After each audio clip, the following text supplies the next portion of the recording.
ಜನರಿಗೆ ನಮ್ಮ ಭಾವಸಾರ ಕ್ಷತ್ರಿಯ ಸಮಾಜದ ಆಷಾಢ ಮಾಸದ ಪ್ರಥಮ ಏಕಾದಶಿ ಹಬ್ಬದ ಶುಭಾಶಯವನ್ನು ಕೋರ್ತೇನೆ. ಬಂಧುಗಳೇ, ನಮ್ಮ ಕಬೀರ್ ರಸ್ತೆಯಲ್ಲಿರುವ ಮಂಡಿ ಮೊಹಲ್ಲಾ ಕಬೀರ್ ರಸ್ತೆಯಲ್ಲಿರುವ ಶ್ರೀ ಪಾಂಡುರಂಗ ವಿಠಲ ಸ್ವಾಮಿ ದೇವಸ್ಥಾನ 1907ರಲ್ಲಿ ನಮ್ಮ ಮೈಸೂರಿನ ದಿವಂಗತ ಶ್ರೀಮತಿ ಭಾಗೀರಥಿಬಾಯಿ ಶ್ರೀಯುತ ನಾಜರೆ ಶೆಟ್ವಾಜಿರಾವ್ ರವರು ಕಟ್ಟಿಸಿ ಸಮಾಜಕ್ಕೆ ಅರ್ಪಣೆ ಮಾಡಿದ್ದಾರೆ.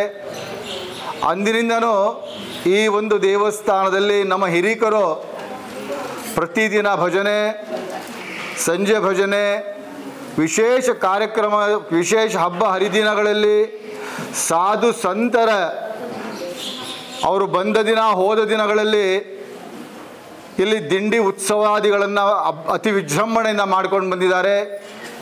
ಅದರ ಜೊತೆ ಕೃಷ್ಣ ಜನ್ಮಾಷ್ಟಮಿ, ಹಾಗೆಯೇ ಈ ಒಂದು ಪ್ರಥಮ ಏಕಾದಶಿ, ಆನಂತರ ನಡೆಯುವಂಥ ವಿವಿಧ ಸಂತರ ನಿವೃತ್ತಿನಾಥ ಮಹಾರಾಜರ, ಜ್ಞಾನೇಶ್ವರ ಮಹಾರಾಜರ, ಸೋಪಾನ ಕಾಕ ದೇವ ಮಹಾರಾಜರ ಹಾಗೂ ಮುಕ್ತಾಬಾಯಿ ಇವರ ಸಮಾಧಿ ಸೋಹಳ ಕಾರ್ಯಕ್ರಮವನ್ನು ಕೂಡ ನಮ್ಮ ಸಮಾಜದ ವತಿಯಿಂದ ಆಯಾ ಕಾಲದಲ್ಲಿ ನಡೀತಾ ಇದೆ. ಈ ಒಂದು ಪ್ರಥಮ ಏಕಾದಶಿ, ಆಷಾಢ ಮಾಸದ ಪ್ರಥಮ ಏಕಾದಶಿ ಹಬ್ಬದ ವಿಶೇಷ ಶ್ರೀ ಪಾಂಡುರಂಗ ವಿಠಲ ಸ್ವಾಮಿ ದೇವಸ್ಥಾನ, ಪಾಂಡುರಂಗ ವಿಠಲ ಸ್ವಾಮಿ ಸತ್ಯಭಾಮ ರುಕ್ಮಿಣಿ ಸಮೇತ ಶ್ರೀ ಪಾಂಡುರಂಗ ವಿಠಲ ಸ್ವಾಮಿಗೆ ವಿಶೇಷವಾದಂತಹ ಹೂವಿನ ಅಲಂಕಾರಗಳನ್ನು ಸುಮಾರು ಒಂದು 23-24 ವರ್ಷಗಳಿಂದ ಸತತವಾಗಿ ನಮ್ಮ ಭಾವಸಾರ ಕ್ಷತ್ರಿಯ ಮಂಡಳಿ ಹಾಗೂ ಸಮಾಜದ ವತಿಯಿಂದ ಇದೊಂದು ಅತಿ ವಿಜೃಂಭಣೆಯಿಂದ ನಾವು ಕಾರ್ಯಗತ ಬರ್ತಾ ಇದ್ದೇವೆ. ಈ ದೇವಸ್ಥಾನ 2007ರಲ್ಲಿ ಶತಮಾನೋತ್ಸವವನ್ನು ಕಂಡಿತು. ಆಗ ಅಂದಿನ ನಮ್ಮ ಕಾರ್ಯಕಾರಿ ಸಮಿತಿ ಅಧ್ಯಕ್ಷರಾದಂತಹ ಸಮಾಜಭೂಷಣ ಸಮಾಜ ರತ್ನ ಶ್ರೀಯುತ ಲಾಳಿಗೆ ಜಯರಾಮರಾವ್ ಹಾಗೂ ಅಂದಿನ ಕಾರ್ಯದರ್ಶಿಯಾಗಿದ್ದಂತಹ ಸಮಾಜಭೂಷಣ ಶ್ರೀಯುತ ತೇಲ್ಕರ್ ನಾರಾಯಣರಾವ್, ಹಾಗೆ ಗೌರವ ಖಜಾಂಚಿ ಆದಿದ್ದ ಸಮಾಜಭೂಷಣ ಶ್ರೀಯುತ ವಿಠ್ಠಲರಾವ್ ಲಾಳ್ಗೆರವರ ಅತಿ ಪ್ರಯತ್ನದಿಂದ ಸಮಾಜದವರು ಅವರು ನೀಡಿದ ಕಾಣಿಕೆಯಿಂದ ಶ್ರೀ ಪಾಂಡುರಂಗ ವಿಠಲ ಸ್ವಾಮಿ ದೇವರಿಗೆ ಸುಮಾರು ಒಂದು 800 ಗ್ರಾಮ ಒಂದು ಚಿನ್ನದ ಕಿರೀಟವನ್ನು ಅರ್ಪಣೆ ಮಾಡಿ 10 ದಿನಗಳ ಕಾಲ 10 ದಶಾವತಾರ ಅಲಂಕಾರ ಮಾಡಿ ಭಗವಂತನಿಗೆ ಬಹಳ ವಿಜೃಂಭಣೆಯಿಂದ ವಿಶೇಷವಾದಂಥ ಶತಮಾನೋತ್ಸವನ ಆಚರಣೆ ಮಾಡಲಾಯಿತು. ಈಗಲೂ ಕೂಡ ಈ ಪ್ರಥಮ ಏಕಾದಶಿ ಜೊತೆ ಶ್ರಾವಣ ಮಾಸದಲ್ಲಿ ಬರುವಂತಹ ಶ್ರೀ ಕೃಷ್ಣ ಜನ್ಮಾಷ್ಟಮಿ, ರಾಘವೇಂದ್ರ ಸ್ವಾಮಿ ಜಯಂತಿ, ಆನಂತರ ವೈಕುಂಠ ಏಕಾದಶಿ, ಭಾಗವತ ಪಾರಾಯಣ, ಡಿಸೆಂಬರ್ ಮಾಹೆಯಲ್ಲಿ ಬರುವಂತಹ ಧನುರ್ಮಾಸದಲ್ಲಿ ಭಾಗವತ ಪಾರಾಯಣ ಸುಮಾರು 1 ತಿಂಗಳ ಕಾಲ ನಡೀತದೆ. ಆ ಒಂದು ತಿಂಗಳ ಕಾಲ ಅಂದರೆ ಬೆಳಿಗ್ಗೆನೆ 5:30ಯಿಂದ 6:30, 6:45 ಗಂಟೆಗೆ ಭಗವಂತನಿಗೆ ಕಾಕಡಾರತಿ, ಆನಂತರ ಭಾಗವತ ಪಾರಾಯಣ 7 ಗಂಟೆ 6:45 ಗಂಟೆಯಿಂದ 9 ಗಂಟೆಯವರೆಗೆ ಭಾಗವತ ಪಾರಾಯಣ 1 ತಿಂಗಳ ಕಾಲ ಸತತವಾಗಿರುತ್ತೆ. ಹಾಗೂ ದಿನವಹಿ ಸಂಜೆ 7 ಗಂಟೆಯಿಂದ ಪ್ರವಚನ, ಕೀರ್ತನ, ಭಜನ, ಆನಂತರ ಪ್ರಸಾದ ವಿನಿಯೋಗಗಳು ಇರುತ್ತೆ. ಹಾಗೆಯೇ ರಾಮೋತ್ಸವ ಕಾಲದಲ್ಲಿ 10 ದಿನಗಳ ಕಾಲ ರಾಮೋತ್ಸವ, ದಿನ ಬೆಳಿಗ್ಗೆನೆ ಕಾಕಡಾರತಿ, ಆನಂತರ ಜ್ಞಾನೇಶ್ವರಿ ಪಾರಾಯಣ ಕೂಡ ಈ ಒಂದು ದೇವಸ್ಥಾನದಲ್ಲಿ ಸತತವಾಗಿ ವರ್ಷಪೂರ್ತಿ ಕಾರ್ಯಕ್ರಮಗಳು ನಡೀತದೆ. ಈ ಒಂದು ಕಾರ್ಯಕ್ರಮಕ್ಕೆ ನಮ್ಮ ಸಮಾಜದ ಸಕಲ ಬಂಧು ಜನಗಳು ವಿಶೇಷವಾದಂತಹ ಆಸ್ಥೆಯನ್ನು ತೋರಿಸಿ ಈ ಒಂದು ಕಾರ್ಯಕ್ರಮಗಳನ್ನು ವಿಶೇಷವಾಗಿ ವಿಜೃಂಭಣೆಯನ್ನು ನಡೆಯಲು ಅವರು ಸಹಕಾರ ನೀಡ್ತಾ ಇದ್ದಾರೆ. ಅವರೆಲ್ಲರಿಗೂ ನಾನು ಭಾವಸಾರ ಕ್ಷತ್ರಿಯ ಮಂಡಳಿ ಅಧ್ಯಕ್ಷನಾದ ಶ್ರೀ ಆರ್ ವಿ ಶಿವಾಜಿರಾವ್ ರಂಪುರೆ ಅವರಿಗೆ ಈ ದಿನದ ವಿಶೇಷವಾಗಿ ಅವರನ್ನು ಈ ಒಂದು ವಿಶೇಷವಾದಂಥ ದಿನ ಅವರಿಗೆಲ್ಲ ನಾನು ವಿಶೇಷವಾಗಿ ಭಗವಂತನ ಕೃಪಾಶೀರ್ವಾದ ಆಗಲಿ. ಹಾಗೆಯೇ 12 ಗಂಟೆ ನಡೆಯುವಂಥ ಭಜನೆ ಕಾರ್ಯಕ್ರಮಗಳಲ್ಲಿ, ಆನಂತರ 7 ಗಂಟೆಯಲ್ಲಿ ನಡೆಯುವಂತಹ ಇಸ್ಕಾನ್ ಸಮಾಜದಿಂದ ಬರುವಂಥ ದೇವಸ್ಥಾನದ ಬರುವಂಥ ಹರಿಕಥಾ ಭಜನೆಗಳನ್ನು ಕೇಳೋದಕ್ಕೆ ತಾವೆಲ್ಲರೂ ಬರಬೇಕು ಅಂತ ನಾನು ಸಮಸ್ತ ಜನರಲ್ಲಿ ನಾನು ಕೇಳ್ಕೊಳ್ತೇನೆ. ನಮಸ್ಕಾರ.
संतांची या माता चरणवरी, श्री संतांची या माता चरणवरी,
DV Creation.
आहे देशी धरे पाहे पांडुरंगा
ಬಹಳ ಜನಗಳಿಗೆ, ಸಾಕಷ್ಟು ಜನಗಳಿಗೆ ಗೊತ್ತಿದೆ ಪಾಂಡುರಂಗನ ಅವತಾರ. ಕೆಲವರು ಪಾಂಡುರಂಗ ಅಂದರೆ ಯಾವ ದೇವರು ಅಂತ ಪ್ರಶ್ನೆನೂ ಮಾಡ್ತಾರೆ. ಈ ಪಾಂಡುರಂಗ ಶ್ರೀಕೃಷ್ಣನ ಅವತಾರವೇ ಪಾಂಡುರಂಗ. ರಾಮ ಬೇರೆ ಅಲ್ಲ, ಕೃಷ್ಣ ಬೇರೆ ಅಲ್ಲ, ಪಾಂಡುರಂಗ ಬೇರೆ ಅಲ್ಲ. ಭಗವಂತ ಬರೀ ಪೂಜಾದಿಗಳಿಗೆ ಒಲಿತಾನೆ ಅನ್ನೋದು ಜೊತೆಯಲ್ಲಿ ಈ ಪಾಂಡುರಂಗನ ಅವತಾರದಲ್ಲಿ ನಾವು ವಿಶೇಷವಾಗಿ ಕಾಣುವಂತಹ ವಿಷಯ ಏನು ಅಂತ ಹೇಳಿದ್ರೆ, ತಂದೆ ತಾಯಿಗಳ ಸೇವೆಗೆ ಒಲಿದ ಭಗವಂತ. ಪುಂಡಲೀಕ, ಭಕ್ತ ಪುಂಡಲೀಕ, ತಂದೆ ತಾಯಿಗಳ ಸೇವೆ, ತಂದೆ ತಾಯಿಗಳಿಗೆ ಯಾತ್ರೆ ಮಾಡಿಸುತ್ತಾ ಪಂಢರಪುರ ಕ್ಷೇತ್ರದ ಚಂದ್ರಭಾಗಾ ತೀರಕ್ಕೆ ಬಂದಾಗ ತಂದೆ ತಾಯಿಗಳ ಸೇವೆ ಮಾಡ್ತಾ ಇರಬೇಕಾದ್ರೆ ಶ್ರೀಕೃಷ್ಣ ರೂಪಿಯಾದ ಪಾಂಡುರಂಗನು ಧರೆಗಿಳಿದು, ಅಪ್ಪ ಬಹಳ ಚೆನ್ನಾಗಿ ತಂದೆ ತಾಯಿ ಸೇವೆ ಮಾಡ್ತಾ ಇದ್ದೀಯಾ, ತಂದೆ ತಾಯಿಗಳಲ್ಲೇ ದೇವರನ್ನು ಕಾಣೋದೇ ನಿಜವಾದ ಪೂಜೆ, ನಿಜವಾದ ಸೇವೆ.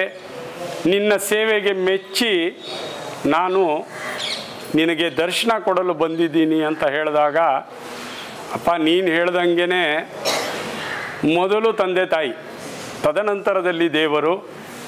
ನನ್ನ ತಂದೆ ತಾಯಿ ವಿಶ್ರಾಂತಿ ತಗೊಳ್ಳೋ ಸಮಯ, ಇವರು ವಿಶ್ರಾಂತಿ, ಇವರ ಸೇವೆ, ಇವರ ವಿಶ್ರಾಂತಿ ಆದ ನಂತರ ನಾನು ನಿನ್ನ ದರ್ಶನಕ್ಕೆ ಬರ್ತೀನಿ ಅಂತ ಹೇಳಿದಾಗ, ನಾನು ನದಿ ತೀರದಲ್ಲಿ ನಿಂತಿದ್ದೀನಪ್ಪ, ನೀರಿದೆ ಇಲ್ಲಿ, ನಾನು ಅಷ್ಟೊತ್ತು ಹೇಗೆ ನಿಲ್ಲಿ ಅಂತ ಹೇಳಿದಾಗ ಒಂದು ಇಟ್ಟಂಗಿಯನ್ನು ದೇವರ ಕಡೆಗೆ ಎಸೆದಾಗ ಆ ಇಟ್ಟಂಗಿ ಮೇಲೆ ನಿಂತಿರುವಂತಹ ಪಾಂಡುರಂಗನ ನಾವು ಪಂಢರಪುರಕ್ಕೆ ಹೋದಾಗ ಅಲ್ಲಿ ನಾವು ದರ್ಶನವನ್ನು ಮಾಡ್ತೇವೆ. ಪಾಂಡುರಂಗ ಅಂತ ಹೇಳಿದ್ರೆ ಮಹಾವಿಷ್ಣುವಿನ ಅನೇಕ ಅವತಾರಗಳು. ಅದರಲ್ಲಿ ಶ್ರೀಕೃಷ್ಣನ ಉಡುಪಿ ಕ್ಷೇತ್ರ ಅನ್ನ ಕ್ಷೇತ್ರ, ಅನ್ನದಾನಕ್ಕೆ ಮಹತ್ವ ಇರುವಂಥ ಕ್ಷೇತ್ರ. ಮಹಾವಿಷ್ಣುವಿನ ಅವತಾರ ಶ್ರೀನಿವಾಸ ದೇವರ ಅವತಾರದಲ್ಲಿ ನಾವು ತಿರುಪತಿಗೆ ಹೋದಾಗ ಕಾಂಚನ ಬ್ರಹ್ಮ, ಆ ದೇವರಿಗೆ ನಾವು ಮಹಾವಿಷ್ಣುವಿನ ಎಲ್ಲ ಅವತಾರಗಳು ಮಹಾವಿಷ್ಣುವಿಂದೆ. ಈ ಪಂಢರಪುರದ ಪಾಂಡುರಂಗನ ಅವತಾರದಲ್ಲಿ ನಾಮಸ್ಮರಣೆಯ ದೇವ. ಪಾಂಡುರಂಗನಿಗೆ ನಾಮಸ್ಮರಣೆ ಅತ್ಯಂತ ಪ್ರಿಯವಾದ ಸೇವೆ. ಅದರಲ್ಲೂ ಕಲಿಯುಗದಲ್ಲಿ ಬಹಳ ದುಷ್ಕರ. ಭಗವಂತನ ಯಜ್ಞ ಯಾಗಾದಿಗಳು ಮಾಡೋದಾಗಲಿ, ವ್ರತಾಚರಣೆಗಳು ಮಾಡೋದಾಗಲಿ ಬಹಳ ಕಠಿಣ. ಮತ್ತು ಅದರಲ್ಲಿ ಸ್ವಲ್ಪ ಲೋಪ ಆದರೂ ಅದರ ಫಲ ಸಿಗೋದಿಲ್ಲ. ಅದರ ಸಲುವಾಗಿ ನಮ್ಮ ಸಂತ ಮುನಿಗಳು, ಸಂತರು, ಶರಣರು ಒಂದು ವಿಚಾರವನ್ನು ಕಲಿಯುಗಕ್ಕೆ ಸಂದೇಶವನ್ನು ಕೊಡೋದಕ್ಕಾಗಿಯೇ ಅನೇಕ ಸಂತರು ಈ ಧರೆಗೆ ಬಂದು ದೈವ ಸಂಭೂತರವರು. ಅವರು ನಮ್ಮ ನಿಮ್ಮ ಹಾಗೆ ಜನ್ಮಕ್ಕೆ ಬಂದರೂ ಸಹ ದೈವ ಸಂಭೂತರು. ಅವರು ಅವತಾರಕ್ಕೆ ಬಂದು ನಮಗೆಲ್ಲ ಆದೇಶ ಮಾಡಿರೋದೇನು ಅಂದರೆ, ಕಲಿಯುಗದಲ್ಲಿ ಬಹಳ ಸರಳವಾದ ವಿಧಾನ ಅಂತ ಹೇಳಿದ್ರೆ ಭಗವಂತನ ನಾಮಸ್ಮರಣೆ. ಈ ನಾಮಸ್ಮರಣೆಯನ್ನು ಹೇಗೆ ಎಲ್ಲಿ ಬೇಕಾದರೂ, ಅದಕ್ಕೆ ಸ್ನಾನಾದಿಗಳು ಬೇಕು, ಅದಕ್ಕೆ ಸ್ವಚ್ಛ ಉಡುಗೆ ಬೇಕು, ಹಾಗೇನಿಲ್ಲ. ಎಲ್ಲಿ ಬೇಕಾದರೂ ಹೇಗೆ ಬೇಕಾದರೂ ಭಗವಂತನ ಸ್ಮರಣೆ ಮಾಡಬಹುದು. ಇಂತಹ ಒಂದು ಸರಳ ವಿಧಾನವನ್ನು ಈ ಕಲಿಯುಗದ ನಮ್ಮಂತಹ ಪಾಮರರಿಗೆ ನಿರ್ದೇಶನವನ್ನು ಕೊಟ್ಟು ತಮ್ಮ ಅವತಾರ ಮುಗಿದ ನಂತರ ಈ ಕಲಿಯುಗದ ಎಲ್ಲರೂ ಪಾಲಿಸಲೇಬೇಕಾದಂತಹ ಸರಳ ವಿಧಾನ ಅಂತ ಹೇಳಿದ್ರೆ ಅದು ಭಗವತ್ ನಾಮಸ್ಮರಣೆ. ಏನು ಭಗವತ್ ನಾಮಸ್ಮರಣೆ ಅಂದರೆ, ತಾವು ಕೆಲವರು ಭಜನೆ ಕಲ್ತಿದ್ದಾರೆ, ಹಾಡುಗಳು ಕಲ್ತಿದ್ದಾರೆ. ಅದು ನಮಗೆ ಹಾಡಕ್ಕೆ ಬರೋದಿಲ್ಲ. ಅದು ನಾವು ಹೇಗೆ ಭಜನೆ ಮಾಡೋದು ಅನ್ನೋದು ಒಂದು ವಿಚಾರ ಬರ್ತದೆ. ಬಹಳ ಸರಳವಾಗಿ ರಾಮ, ಕೃಷ್ಣ, ಗೋವಿಂದ ಅನೇಕ ಭಗವಂತನ ನಾಮಗಳಿದೆ. ಯಾವುದಾದ್ರೂ ಒಂದು ನಾಮ ಉಚ್ಚಾರ ಸತತವಾಗಿ ನಾವು ನಾಮ ಉಚ್ಚಾರ ಮಾಡಿದ್ದೇ ಆದರೆ ಈ ಭಗವಂತ ನಮಗೆ ಕೊಟ್ಟಿರುವಂತಹ ಈ ಒಂದು ಜೀವ, ನಾವು ಬಂದಿರುವಂತಹ ಈ ಮಾನವ ಜೀವದ ಸಾರ್ಥಕತೆಯನ್ನು ಮುಟ್ಟಬಹುದು ಅನ್ನೋ ಸಂದೇಶವನ್ನು ನಮ್ಮ ಪಂಢರಪುರದ ಮಹಾನ್ ಸಂತರ ಆಗಿ ಅನೇಕರು, ಜ್ಞಾನೇಶ್ವರ ಮಹಾರಾಜರು, ಏಕನಾಥ್ ಮಹಾರಾಜರು, ತುಕಾರಾಮ್ ಮಹಾರಾಜರು, ನಿಳೋಬಾ ಮಹಾರಾಜರು, ಹಾಗೆ ಸುಮಾರು 12ನೇ ಶತಮಾನದಿಂದ 17ನೇ ಶತಮಾನದವರೆಗೆ ಅನೇಕ ಸಾಧು ಸಂತರು ಪಂಢರಪುರದ ಒಂದು ಮಹಿಮೆಯನ್ನು ಹಾಡಿ ಹೊಗಳಿದ್ದಾರೆ. ಇಂತಹ ಒಂದು ಪಂಢರಿ ಕ್ಷೇತ್ರ ನಮ್ಮ ಮೈಸೂರಿಗೆ ತಂದುಕೊಟ್ಟಂಥ ನಮ್ಮ ಭಾಗೀರಥಿಬಾಯಿ, ಶ್ರೀಮತಿ ಭಾಗೀರಥಿಬಾಯಿ ಶ್ರೀ ಶೆಟ್ವಾಜಿರಾವ್ ನಾಜ್ರೆ, ವೈಕುಂಠವಾಸಿ ಶ್ರೀ ಶೆಟ್ವಾಜಿರಾವ್ ನಾಜ್ರೆರವರಿಗೆ ನಮ್ಮ ಸಮಾಜದವರು ಎಷ್ಟೇ ಸ್ಮರಣೆ ಮಾಡಿದ್ರೂ ಕಡಿಮೆನೆ. ಯಾಕೆಂದರೆ ನಮ್ಮ ಈ ಮಾನವ ಶರೀರ ಮಾನವ ಜನ್ಮವನ್ನು ಸಾರ್ಥಕ ಮಾಡಿಸ್ಕೊಳ್ಳೋದಕ್ಕೆ ಈ ಪಾಂಡುರಂಗನ ನೋಡ್ತಾ ಇದ್ದರೆ ಇಲ್ಲಿ ಬರಬೇಕು, ನಾಮಸ್ಮರಣೆ ಮಾಡಬೇಕು, ಇಲ್ಲಿ ಸೇವೆ ಮಾಡಬೇಕು ಅನ್ನಿಸ್ಬೇಕು. ಆ ರೀತಿಯಲ್ಲಿ ಈ ಒಂದು ಮಂದಿರವನ್ನು ಕೊಟ್ಟು ನಮ್ಮ ಸಮಾಜಕ್ಕೆ ದಾನವಾಗಿ ಕೊಟ್ಟಿದ್ದಾರೆ. ಅಂತಹ ಮಹನೀಯರಿಂದ ಸುಮಾರು 117 ವರ್ಷದ ಹಿಂದೆ ಕಟ್ಟಿದಂತಹ ದೇವಸ್ಥಾನ. ನಮ್ಮ ಈ ದೇವಸ್ಥಾನದಲ್ಲೂ ಅನೇಕರು ಪಂಢರಪುರದ ವಾರಿ ತಗೊಂಡು ಇಲ್ಲಿ ನಾಮಸ್ಮರಣೆ ಮಾಡಿ ಕುಣಿದಾಡಿ ತಮ್ಮ ಜನ್ಮವನ್ನು ಸಾರ್ಥಕ ಮಾಡಿಕೊಂಡಿರುವಂಥದ್ದು ನಮ್ಮ ಕಣ್ಣೆದುರುಗಡೆನೇ ಇದೆ. ಇಂತಹ ಒಂದು ದಾನಿಗಳ ಕೊಟ್ಟಂತಹ ದೇವಸ್ಥಾನದಲ್ಲಿ ನೀವೆಲ್ಲರೂ ಇಂತಹ ಶುಭ ದಿನಾದಿಗಳು, ಶ್ರೀರಾಮ ಪಟ್ಟಾಭಿಷೇಕ, ಪ್ರಥಮ ಏಕಾದಶಿ, ಶ್ರೀಕೃಷ್ಣ ಜಯಂತಿ, ಹಾಗೆ ವೈಕುಂಠ ಏಕಾದಶಿ, ಹೀಗೆ ಬರುವಂತಹ ವಿಶೇಷ ದಿನಗಳಲ್ಲಿ, ಹಾಗೆ ನಮ್ಮ ಸಂತ ಮಹನೀಯರ ಸಮಾಧಿ ಸೊಹಳಗಳಂಥ ಕಾರ್ಯಕ್ರಮಗಳು ಸಹ ನಮ್ಮ ದೇವಸ್ಥಾನದಲ್ಲಿ ಬಹಳ ವಿಜೃಂಭಣೆಯಿಂದ ಎಲ್ಲ ಭಕ್ತಾದಿಗಳು ಕೂಡಿ ಬಹಳ ವಿಜೃಂಭಣೆಯಿಂದ ನಾವು ಮಾಡ್ತಾ ಇರೋದು ನೋಡಿದ್ರೆ ಬಹಳ ಆನಂದ ಆಗುತ್ತೆ. ಇಂತಹ ಒಂದು ಸಮಾಜದಲ್ಲಿ, ಇಂತಹ ಒಂದು ದೇವಸ್ಥಾನದಲ್ಲಿ ನಮ್ಮೆಲ್ಲರಿಗೂ ಸೇವೆ ಮಾಡುವಂತಹ ಅವಕಾಶ ಕೊಟ್ಟಂತಹ ಪಾಂಡುರಂಗನಿಗೂ ಸಹ ಅನಂತ ಧನ್ಯವಾದಗಳನ್ನು ನಾವು ಹೇಳಬೇಕಾಗುತ್ತೆ. ಯಾಕೆಂದರೆ ಜನ್ಮ ಕೊಟ್ಟ ಮೇಲೆ ಎಲ್ಲನೂ ಕೊಟ್ಟಿರ್ತಾನೆ. ಆದರೆ ನಾವು ಹುಡುಕೊಂಡು ಹೋಗುವಂಥ ಮಾರ್ಗ ಸರಿಯಾಗಿದ್ದರೆ ಇಂತಹ ಒಂದು ಶುದ್ಧ ಮಾರ್ಗ ನಮಗೆ ಸಿಗುತ್ತೆ ಅನ್ನೋದನ್ನು ಎಲ್ಲ ಸಮಾಜ ಬಂಧುಗಳಿಗೆ ಹೇಳ್ತಾ, ಈ ಒಂದು ಸದಾವಕಾಶವನ್ನು ಎಲ್ಲರೂ ಉಪಯೋಗಿಸಿಕೊಂಡು ನಮ್ಮ ಜನ್ಮವನ್ನು ಸಾರ್ಥಕಪಡಿಸ್ಕೊಳ್ಳೋಣ ಅಂತ ಹೇಳ್ತಾ ನನ್ನ ಈ 2 ಶಬ್ದಗಳಿಗೆ ವಿರಾಮವನ್ನು ಹೇಳ್ತಾ ಮತ್ತೊಮ್ಮೆ ಬೋಲಾ ಪುಂಡಲೀಕ ವರದಾರಿ ವಿಠಲ ಶ್ರೀ ಜ್ಞಾನದೇವ